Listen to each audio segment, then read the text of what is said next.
Hello everybody, I'm your host Woody, and today we're going to be taking a look at the top 10 weirdest Korean laws that make zero sense to outsiders.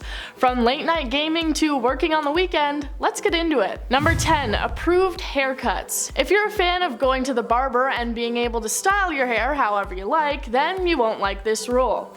In North Korea, both men and women are required to have one of only 28 government-approved haircuts. There are 18 different styles for women and only 10 for men. Younger men are also required to have hair no longer than 5 centimeters, while older men can get away with up to 7. Women are also typically expected to have a shorter style if they are married and a longer style if they're not. The list notably does not include leader Kim Jong-un's current hairstyle, and that is because no one else is allowed to share the same hair and look as their leader. All the styles appear incredibly neat and straightforward, likely due to North Korea's importance on their image and presenting themselves as a well put together and normally functioning country.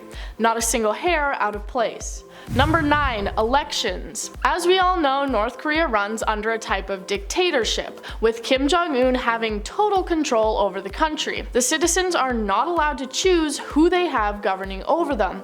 So then, why do they have elections? That's right, like most other countries across the globe, people of legal age show up to a voting center and cast their vote on who they think is the best fit. While in countries like the United States and Canada, people have a choice on whether or not they actually want to exercise their right to vote. In North Korea, however, every single person over the age of 17 is required to show up on election day. Everyone is expected to turn up early, meaning there are usually lines longer than your DMV, and when you get inside, you're given a ballot with only one name on it.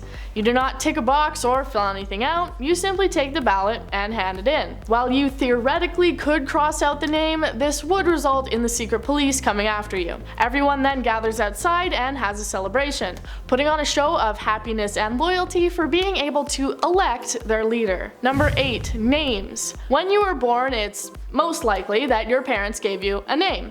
They had the freedom to give you just about any name they could come up with, and as a result, there are some people out there who didn't particularly like the name that they were given. But don't worry, as we know that we have the freedom to get our name legally changed if that's what we wanted. However, citizens in North Korea have a little bit less choice when it comes to their title, as with many other things in their lives. Throughout the ruling of the Kim family, it has always been illegal to have the same name as the current leader, and the same remained true when Kim Jong-un took over for his father. An uncovered document said the following: all party organs and public security authorities should make a list of residents named Kim Jong-un and train them to voluntarily change their names. Authorities should make sure that there is no one making unnecessary complaints or spreading gossip regarding this project. As in North Korea, citizens are expected to never speak out against what is going on in the country, or else they and their families will face harsh punishment. Number 7, gaming. I decided to sprinkle in a few South Korean laws in this list, as most of us are already aware of the backwards and harsh ways in the North. Those of us who like to stay up into the late hours of the night and play games like Fortnite or Minecraft would probably be devastated if we had to live by what is known as the Shutdown Law or the Cinderella Law. In South Korea, the Youth Protection Revision Act forbade children under the age of 16 from playing online video games between the hours of midnight and 6 a.m. However, kids can get around this by instead just playing console or mobile games. But we all know that late night gaming on comms with your friends is where the true fun is to be found. Many children and their parents complained about this law, saying that it went against their rights and freedoms, but the Constitutional Court of Korea rejected the complaints. However, as of August 2021, the rule has been abolished and the children of South Korea are free to game again. Number 6, students. If you already hated going to school as a kid, then I promise you, you would hate going to school in North Korea 10 times more.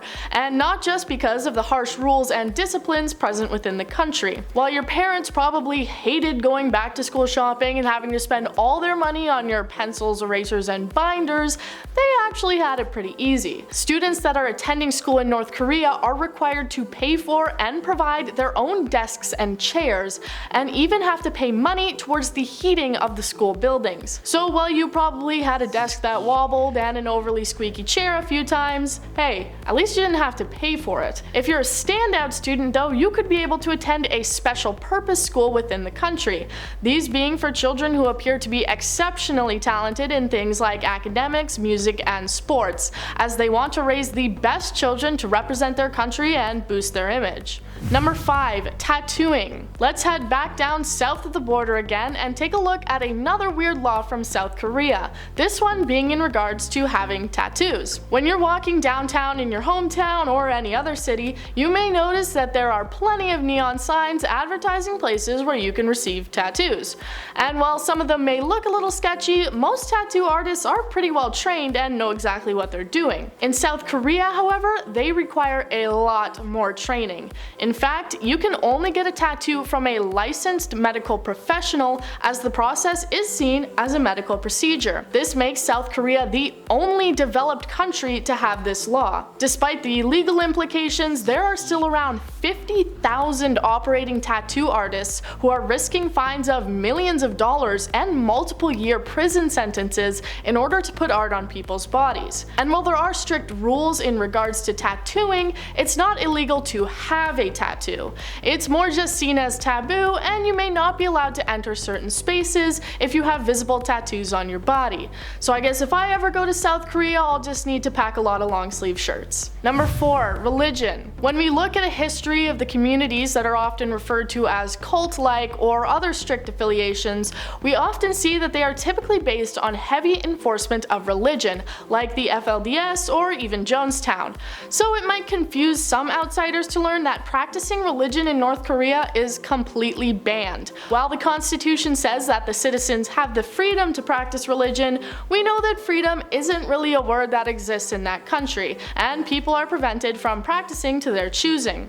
The country being considered an atheist state. People are expected to completely devote themselves to their leader Kim Jong-un, so there's really no room for religious practice there. While religion is banned, many people in the country apparently do believe in spirits and ghosts and shamanism, or human communication with the spirit world, and it's a very common practice among the people, reportedly most often popping up in the form of fortune telling. Defectors often communicating with and reaching out to spirits for advice on when they should attempt to bring the rest of their family across the border. Number 3. Sunday. As can be assumed, North Korea has a heavy emphasis on labor and constantly working.